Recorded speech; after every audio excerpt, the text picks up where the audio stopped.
السلام عليكم ورحمة الله وبركاته نحمده ونصلي على رسوله الكريم أما بعد فأعوذ بالله من الشيطان الرجيم بسم الله الرحمن الرحيم إن صلاتي ونسكي ومحياي ومماتي لله رب العالمين صدق الله المولانا العظيم সামনে আসছে পবিত্র কুরবানির ঈদ। আমরা সবাই সামর্থ্যবান যারা আছি আল্লাহ রাব্বুল আলামিনের রাহে আমরা কুরবানি করব। এই মুহূর্তে কুরবানির পশুগুলোকে দেশের এক প্রান্ত থেকে অন্য প্রান্তে নিয়ে যাওয়া হবে, হাটে উঠানো হবে এবং সেগুলোকে ক্রেতাদের কাছে অর্পণ করা হবে। এই যে সময়টা যেটা পশুগুলোকে দেশের এই প্রান্ত থেকে ওই প্রান্তে নিয়ে যাওয়া হয়, এই সময়টা নিয়ে আমি কিছু কথা বলতে চাই। তার আগে আমি কথা বলতে চাই কুরবানির ইতিহাস নিয়ে। আমরা সবাই জানি কুরবানি কিভাবে সূচনা হয়েছিল। আল্লাহ রাব্বুল আলামিন হযরত ইব্রাহিম আলাইহিস সালামকে আদেশ করেছিলেন পছন্দের বস্তুকে কুরবানি করতে। ইব্রাহিম আলাইহিস সালাম ভেবে দেখেছিলেন পছন্দের বস্তু হচ্ছে আমার সন্তান। কুরবান যদি করতে হয় সন্তানকে আমার কুরবানি করতে হবে। তারপর তিনি সন্তানকে কুরবানি করতে নিলেন, কিন্তু আল্লাহ রাব্বুল আলামিন সেখানে একটা দুম্বা পাঠিয়ে দিয়ে তার সন্তানকে আল্লাহ রাব্বুল আলামিন বাঁচিয়ে দিলেন। অর্থাৎ হযরত ইসমাঈল আলাইহিস সালামকে আল্লাহ রাব্বুল আলামিন নিরাপত্তার চাদরে ঢেকে নিলেন। এই যে একটা বিষয়, কুরবানি তো মূলত পশু কুরবানির আদেশ হয়নি, মূলত আদেশ হয়েছে নিজের সন্তানকে কুরবানি করা। তাহলে আমি আজকে যে পশুটা কুরবানি করছি, এই পশুটাকে আমার ধরে নিতে হবে এটা আমার সন্তানের জানের সদকা। আমার সন্তানের প্রতি আমার যে মায়া, যে মোহাব্বত, এই মোহাব্বত আর মায়ার প্রতিচ্ছবি আমি যেন এই পশুটার ভিতরে দেখতে পাই। অর্থাৎ যদি আল্লাহ রাব্বুল আলামিন পশুর বিধান না করত, তাহলে সেদিন হযরত ইব্রাহিম আলাইহিস সালামের ছুরির নিচে হযরত ইসমাঈল আলাইহিস সালাম কুরবান হতেন। তাহলে সেই দিনের সে দুম্বা এবং আজকের দিনের যে গরু আমরা কুরবানি করি, আমাদেরকে বুঝতে হবে এটা আমার সন্তানের জানের সদকা।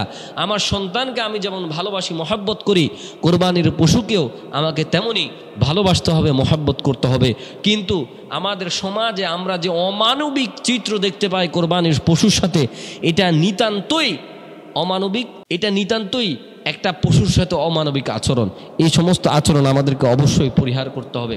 আমরা দেখতে পাই সেই প্রত্যন্ত অঞ্চল থেকে হাটে আনার জন্য একটা গরুকে একেবারে একদিন দুদিন পর্যন্ত গাড়িতে বহন করানো হয় এবং এই পুরা সময়টা একটা পশুকে ট্রাকের উপরে দাঁড় করিয়ে রাখা হয়। কারণ দাঁড় করিয়ে রাখলে বেশি পরিমাণ পশু একটা ট্রাকের ভিতরে নেওয়া যাবে এবং যেন কোনোভাবেই পশুগুলো না বসতে পারে, তাদের পিছনে রশি দিয়ে তাদেরকে বেঁধে তারপর দাঁড় করিয়ে রাখা হয়। একবার ভেবে দেখেছেন এটা কতটা অমানবিক? তারপর যখন পশুগুলোকে গ্রাম অঞ্চলের আমাদের শহরে নিয়ে আসা হয় বা বিভিন্ন জায়গায় পৌঁছে দেওয়া হয়, তখন তারপর শুরু হয় নতুন আরেক নির্যাতনের নতুন সূচনা। সেটা কিভাবে? তখন গ্রাম অঞ্চলের যে খরিদ্দাররা তারা এগুলাকে কিনে এবং তারপর এই হাট থেকে ওই হাট, আজকে এখানে কালকে সেখানে, এই হাট থেকে ওই হাটে সেগুলোকে হাঁটিয়ে হাঁটিয়ে নেওয়া হয়। এটা কতটা অমানবিক এবং একটা পশুর প্রতি কত নির্দয় আচরণ, এটা অবশ্যই আমাদের ভাবা দরকার। তারপর যখন পশুটাকে ক্রয় করে একজন ক্রেতা কুরবানির উদ্দেশ্যে নিয়ে আসে, তিনি এই পশুটাকে কিভাবে রাখেন? কেউ কেউ এমনও আছেন ঘরের বাইরে সারা রাত উঠোনের ভিতরে একটা খুঁটি দিয়ে তাকে বেঁধে রাখা হয়। শীত, বর্ষা, বৃষ্টি, মশার কামড় সব কিছু একটা গরুকে সহ্য করতে হয়।